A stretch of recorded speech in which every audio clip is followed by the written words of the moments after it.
after reviewing the work of New York artist Joseph Cornell, spend some time thinking about, what does escapism mean to you? What does that look like, to escape through your work? Cornell viewed himself as a bit of a caged bird and created these boxes. I'm going to show you some boxes created by previous students of mine. These are all at the secondary level, and you're going to see a wide variety of approaches. I'm going to give you some descriptions of the pieces. I'll let you establish whether or not you think they're successful or not, but I'm going to point out a few things that stand out to me as a person looking at the work. So this is my reader interpretation of the pieces. So this first piece here has a nice kind of balance of pattern, and you can see these bone pieces that are levitating, and they're in contrast with a very rigid pattern. And the color has been eliminated down to some light browns, burnt umber, and these kind of tan colors. I think the piece is successful in that it's kind of minimal, but yet there's a lot of activity, a lot of things going on.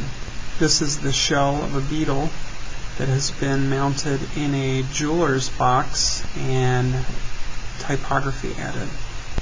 Here the girl was exploring out her Indian heritage, so you have Hindi sculptures and plush toys and artifacts that are all combined into a box. This piece is interesting in that it's using a light source. You can see the light has this effect, and suddenly we're moving from having a pet in your home to having this box that kind of simulates the domestication or the keeping of an animal in your home. Somehow it becomes kind of dark and feels a little more like the animals in a prison cell, and very confined. Newspaper ripping pages out of books, those kind of things are very popular. Normally I encourage students to stay away from using cardboard as a box, but sometimes that can work and be interesting. Found objects are objects that are appropriated, that were not originally designed for art but brought into a piece, and so this is pretty common to bring in these type of things into this box, and that's what, of course, Joseph Cornell did. Some students get very personal, so they'll bring in personal photography that they'll get replicas of and bring in and permanently affix into boxes and so on. Use this as a time to celebrate other disciplines or other forms of amusement that you like to partake in, and bring that into a project like this and celebrate it. I typically say less is more, so when in doubt, try to strip things down to its simplest components, and if you're going to use texture or color, pattern, those kind of things, be deliberate. When you look at Joseph Cornell's work, there's a lot of kind of antique-like frames, boxes, art prints, and so on, but there's no reason why you can't use your own contemporary voice in the kind of artifacts that are being created in today's manufacturing cultures. This is a good example of that, where things are made more out of plastic than wood. When you look at a piece like this, you can see that it can't sustain itself. When you're lighting candles, they're going to burn down and so on, and that's fine. You can do that with art. It can be a piece that will that has a duration to it, and I think of Navajo sand painting and so on, that it doesn't have to always be locked down in terms of its duration, and even for something to be set up and documented or videotaped and then destroyed is an option. It's not always the favorite option, but that would be a possibility. How do the colors work together as you lay things into a box and so on? And here this piece feels like, to me, it's very much about color, about celebration. These are two different pieces with some detail, and they're done by the same artist, and they're quite different from each other, both very exploratory. When you're done with a project like this, you may want to literally just set it up and use it as a still life object. And it's a great portfolio piece to have a photo of a box project like this that you created, and then have a still life of it next using any number of materials. It could be very interesting. The young lady that created this piece was in an accident, and so she was using a monitor to show her x-rays from broken ribs. But it did lead to another conversation, and that of copyright and of using other people's work, because the piece behind it was a cutout skeleton from another artist that she just simply purchased this. And that's definitely part of the discussion. And of course Joseph Cornell did something similar when he was using magazine pictures and prints of birds that he did not render. So it would definitely be interesting. There's an interesting tension there. So this piece, the artist set up these figurines, and then in her head kind of thought of a narrative, and so took a variety of pictures within the box, creating almost a sequential story. The theme can really drive what you're after, and it's not uncommon for my secondary students to explore life and death and all kinds of different topics. And I think this piece has some strength to it in its simplicity, and it could even be stripped down to even less. But the spacing, it's a very grotesque image, but there's also a beauty to it in terms of the pattern and spacing and so on.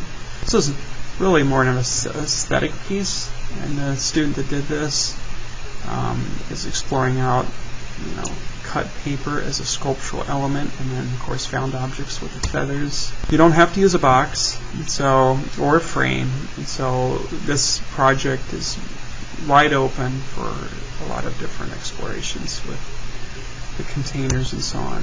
This was one of my favorites. The student was very much into philosophy, went on to have a successful career in the military. I like its minimal approach, and he's spent some time in South America, and he's kind of bringing in there's almost an element of magical realism, fighting with time and so on.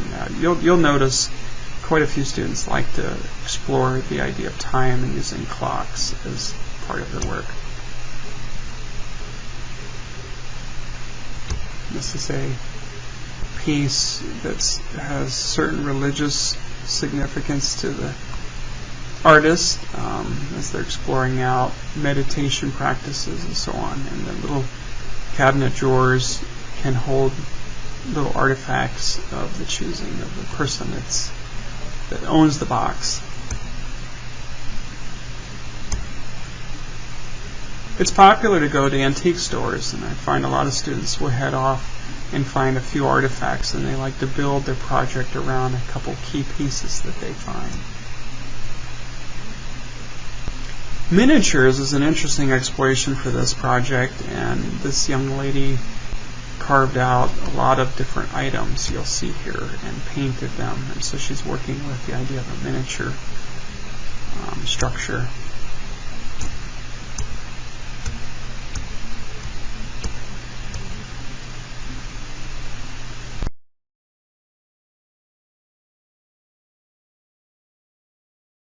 Taxidermy. Artist bookmaking, or the book as sculpture, and you'll see a variety of ways that a book is used as a starting point, exploring kind of gypsy, and so the artist has these little containers with some herbs and so on, and it's a kind of gypsy celebration of romance and love. So there's a lot of fun going on here. This piece is just beautiful in its minimalism. It just really is. It has a lot of simplicity to it, but yet the little bit of pattern that's going on with the grid is really nice. Again, very minimal, but just continuing that pattern from the hand to the surface around the outside is strong. This is a Josh Norman piece, and really the lighting and the documentation of this really helps push this piece with its vibrant gold colors.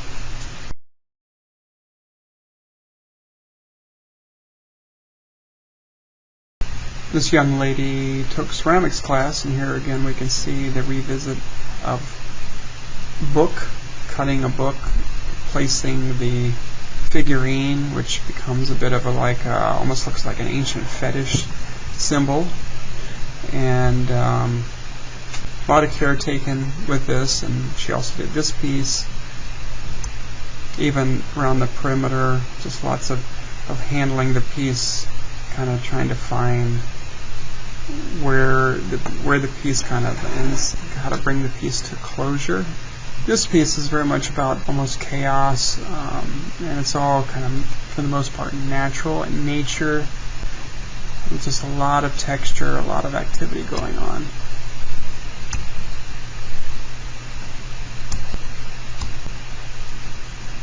This piece is very narrative, and again, appropriating these figurines by another artist, purchasing these pre-made dolls in the store, but bringing it in as your own work. This is not uncommon, and it doesn't really seem to invade copyright or intellectual property when you do that, because it's kind of understood that that's what's taking place.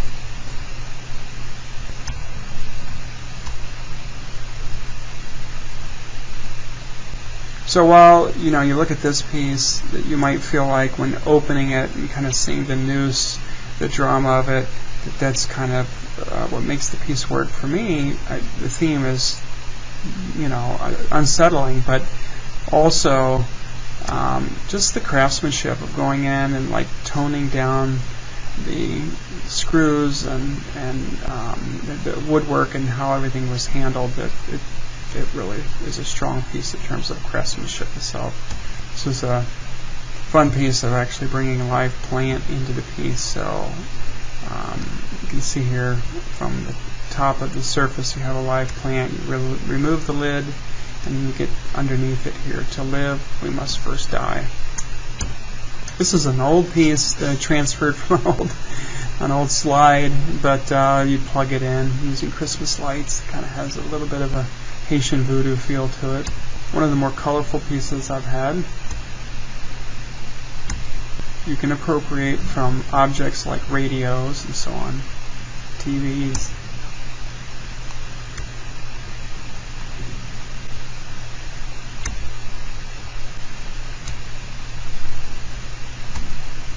Again, don't neglect visiting antique stores and so on to see kind of what wonderful treasures you can find that could fit into your piece. Explore. And what can you do to the surface of the wood that you purchase, using varnishes and so on.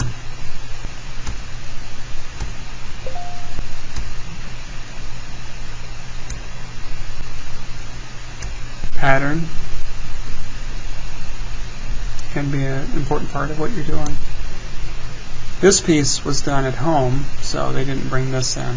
It's a larger piece, and that would be acceptable for you to do that. You would just bring in documentation.